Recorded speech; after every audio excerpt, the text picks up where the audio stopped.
Hello everyone, আসসালামু আলাইকুম। আশা করছি আপনারা সকলেই ভালো আছেন। আলহামদুলিল্লাহ আমিও ভালো আছি। তো সবার পড়ালেখার কি অবস্থা? আলহামদুলিল্লাহ আমার মোটামুটি ভালো। সত্যি বলতে আমি সবচেয়ে যে সাবজেক্টে পিছিয়ে আছি সেটা হচ্ছে ফিজিক্স। আর ইংলিশটা মোটামুটি ইংলিশটা বেশি পড়া হয় না। তো যাই হোক, আমার বায়োলজি ধরতে গেলে শেষ। আমি এবার রিভিশন শুরু করব। তো এটা হচ্ছে 13 চ্যাপ্টার ছিল। তো আজকে হচ্ছে 13 চ্যাপ্টারটা শেষ করলে আমার পুরো বায়োলজি বইটা আর কি শেষ হয়ে যাবে। এরপর থেকে রিভিশন দেব। আর কেন জানি না আমার বায়োলজি পড়তে বেশি ভালো লাগে আর কি, বায়োলজির প্রতি ফোকাসটা বেশি। আর যেহেতু আমার মেন সাবজেক্ট বায়োলজি, তাই আমি বায়োলজিটাই বেশি পড়ি। তো তোমাদের হচ্ছে পড়ালেখার কি অবস্থা সেটা কিন্তু অবশ্যই কমেন্টে জানাবা। আর শুনলাম যে অনলাইনে নাকি 3 দিন অনলাইনে ক্লাস হবে, 3 দিন নাকি স্কুলে। আমার মনে হচ্ছে যে এই ডিসিশনটা নেওয়া একদমই ঠিক হবে না আমার মতে। কারণ আমরা সকলেই জানি যে একটি ক্লাসে, এটা আমি একটা পোস্টে দেখলাম আর কি। তো ওর কথাটা আমার আসলে যুক্তি সম্পন্ন মনে হয়েছে। কারণ সে বলছে যে একটি ক্লাসে 60 জন স্টুডেন্ট থাকে। আর যদি হচ্ছে প্রতিটি বাচ্চা তাদের বাসায় অনলাইনে ক্লাস করে, তাহলে 60 জনের বাসায় 60টা করে ফ্যান লাগবে। আর স্কুলে হচ্ছে 5টা এরকম ফ্যান থাকে। তো স্কুলের থেকে বাসায় বেশি বিদ্যুৎ অপচয় হবে।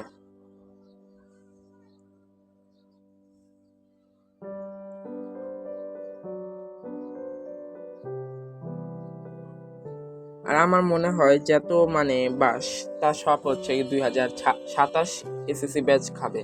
কারণ একবার বলা হচ্ছে যে ডিসেম্বরে এক্সাম নেওয়া হবে, একবার বলা হচ্ছে ফেব্রুয়ারিতে। তো কিছুই বুঝতে পারছি না। যাই হোক, আমাদের মতো আমরা পড়াশোনা করতে থাকি, আমাদের ভাগ্যে যা লেখা আছে তাই হবে। তো সত্যি বলতে এই চ্যাপ্টারটা আমার খুবই বিরক্ত লাগছিল, কেন জানি না, অনেক বোরিং টাইপের। তো এরপর হচ্ছে এই চ্যাপ্টারটি শেষ করার পর হচ্ছে আমি এমসিকিউ করি। তো আর আমি একটা তোমাদের দেখাইছিলাম যে ওইমার শিট কিনছি। তো এটা হচ্ছে একটা পেজ থেকে কিনছিলাম। সত্যি বলতে পেজের নামটা আমি ভুলে গেছি। তো আমি দেখলাম যে আমার অনেক ব্লগে আর কি কমেন্ট করছে অনেকে যে ভাই এটা কোথা থেকে নিছো, কোথা থেকে নিছো। তো আমি হচ্ছে পেজের নামটা ভুলে যাওয়ার কারণে কাউকে রিপ্লাই দিতে পারিনি। কিন্তু এটা হচ্ছে অনেক উপকারী। আর কয়েকদিন ধরে এত পরিমাণে গরম পড়ছে ভাই, একদিন আমি পুরা গরমের কারণে শুয়েছিলাম আর কি, উঠতেই পারতেছিলাম না, চোখ প্রচণ্ড পরিমাণে জ্বলতেছিল। তো আজকে হচ্ছে দেখি হঠাৎ করে বাইরে প্রচণ্ড পরিমাণের বাতাস। তো আমি বাতাসে বসে ভয়েস দিচ্ছি, তো খুবই ভালো লাগছে। আর আজকে মনে হচ্ছে বৃষ্টি হবে। আর আমি যেদিনকে ব্লগ আপলোড দিই সেদিনকে হচ্ছে ভয়েস দিই। তো এটা হচ্ছে রসুই ঘরের হচ্ছে মোরগ পোলাও আনছিলাম। তো এটা আমার থেকে নিয়েছিল 150 টাকা। তো এটা হচ্ছে আমি বলবো একদমই ভালো ছিল না। কারণ হচ্ছে যে মাংসের যে পিসটা ছিল সেটা ছিল খুবই ছোট। আর আমার কাছে এত একটা মজা লাগে নাই।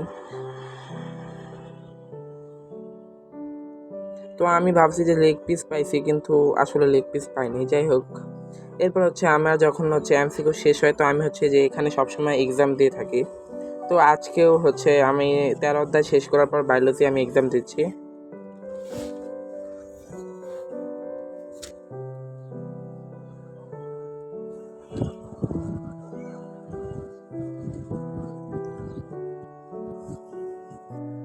সময় কত তাড়াতাড়ি যায়। আমি হচ্ছে কয়েকদিন, আমার এখনও ভাবলে অবাক লাগে, কয়েকদিন আগেই ছিলাম ক্লাস 9-এ, আর এখন হচ্ছে 10-এ উঠে গেলাম। আর 10টাও কত তাড়াতাড়ি সময় চলে যাচ্ছে, এক্সাম চলে আসছে। আর যে স্কুলে আমাদের যে কড়াকড়ি নিয়ম করছে যে এক সাবজেক্টে যে ফেল করবে তারা হচ্ছে টিসি দিয়ে আর কি অন্য স্কুলে ভর্তি হতে হবে। এরপর এক্সামে 2 সাবজেক্টে যারা ফেল করবে তাদেরকে টিসি দেওয়া হবে, এরকম আর কি বহুত নিয়ম করছে। যাই হোক, এজন্য আর কি বেশি টেনশন কাজ করে। তোমরা সকলে আমার জন্য দোয়া করবা। আর যারা এসএসসি 28 ব্যাচ আছো, আমাদের যদি ডিসেম্বরে এক্সাম হয়, তোমাদেরও কিন্তু ডিসেম্বরেই হবে। তোমরা সকলেই প্রস্তুতি নাও, ভালোভাবে পড়াশোনা করো। আর আমার মনে হয় যে গ্রুপের সাবজেক্টগুলো একটু ভালো করে ফোকাস করা উচিত, বিশেষ করে ম্যাথ, ফিজিক্স আর সাধারণ যে সাবজেক্টগুলো আছে যেমন ইসলাম, বাংলা, এগুলোতেও ফোকাস করা উচিত। কারণ হচ্ছে অনেক সময় গ্রুপের সাবজেক্টগুলোতে A+ আসলেও এগুলোতে আসে না।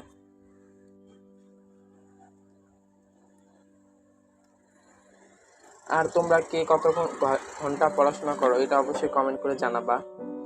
আর তোমাদের কিছু জানার ইচ্ছা থাকলে অবশ্যই কমেন্ট করবা, আমি কিন্তু রিপ্লাই দিই প্রত্যেকটা ব্লগে।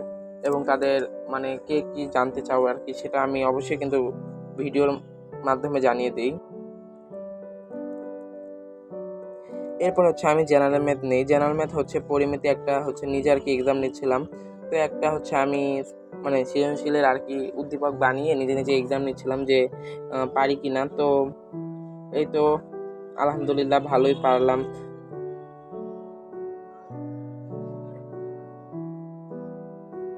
আমাদের মেবি 22 তারিখে এক্সাম শুরু হবে। তোমাদের কয় তারিখে এটা অবশ্যই কমেন্টে জানাবা। তো আমাদের হচ্ছে এটা প্রস্তুতিমূলক এক্সাম। আর একটা জিনিস, আমার ভিডিওতে আগের চেয়ে অনেক ভ্লগ না, ভিউ কমে গেছে। যাই হোক, ইনশাল্লাহ আস্তে আস্তে আবার আগের মতো আমার চ্যানেলটা গ্রো করবে। তো এরপর হচ্ছে আমি ম্যাথ করতে মাথাটা পুরো হ্যাং হয়ে যায়। এরপর আমি ছাদে গিয়েছিলাম মুরগিদের খাবার দিতে। তো দেখি মুরগি একটা ডিম পারছে। তো আলহামদুলিল্লাহ আমার মুরগি প্রায় 150টার মতো ডিম পেরেছে, 160 নাকি 65 এরকম আর কি, 150টার উপরে ডিম পেরেছে। আর এটা হচ্ছে আমার কবুতর, মানে অনেক সুন্দর মাশাআল্লাহ। তো আজকের মতো স্টাডি ব্লগটা এখানে শেষ করছি। সবাই ভালো থাকবেন, সুস্থ থাকবেন। আল্লাহ হাফেজ।